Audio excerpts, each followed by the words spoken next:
fresh. Na mtazamaji wa Dodoma TV, kama ambavyo unaona tupo area D msibani kwa Mheshimiwa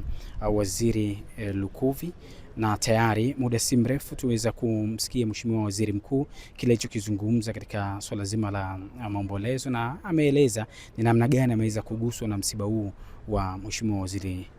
Lukuvi. Lakini pia tumeweza kumsikia Mheshimiwa Waziri Ridhiwani Kikwete, naye pia ameweza kuzungumza, na tumeona kile ambacho amekizungumza na tumemsikiliza kwa uzuri kabisa, akiwa anaeleza ni namna gani naye pia kama waziri ameweza kuguswa, lakini pia akawa anaeleza kwamba kwa vijana wa sasa kuna haja ya kuweza kuzipitia zile njia ambazo amezipitia Mheshimiwa Waziri Lukuvi katika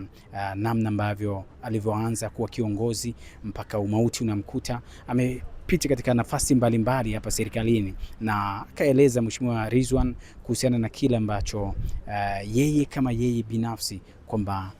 amekiona kwa Mheshimiwa Lukuvi na kujifunza kutoka kwake. Kwa hiyo ni hali ya majonzi kama ambavyo unaweza kuona watu hapo katika hali ya majonzi, uombolezaji, lakini kiukweli ni kwamba ni simanzi kuondokewa na kiongozi ambaye alikuwa madarakani, Mheshimiwa waziri na mbunge pia,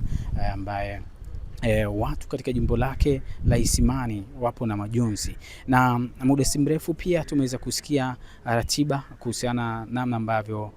mwili wa marehemu utaweza kupelekwa mpaka huko Iringa katika siku ya maziko, lakini pia kwamba kesho Ijumaa mwili utaweza kuagwa pale katika viwanja vya Bunge, utaweza kuagwa katika waheshimiwa wote wa Bunge wataweza kuaga pamoja na viongozi mbalimbali wa serikali. Kwa hiyo endelea kufuatilia Dodoma TV ili kusudi uweze kupata updates mbalimbali kutokea hapa msibani area D.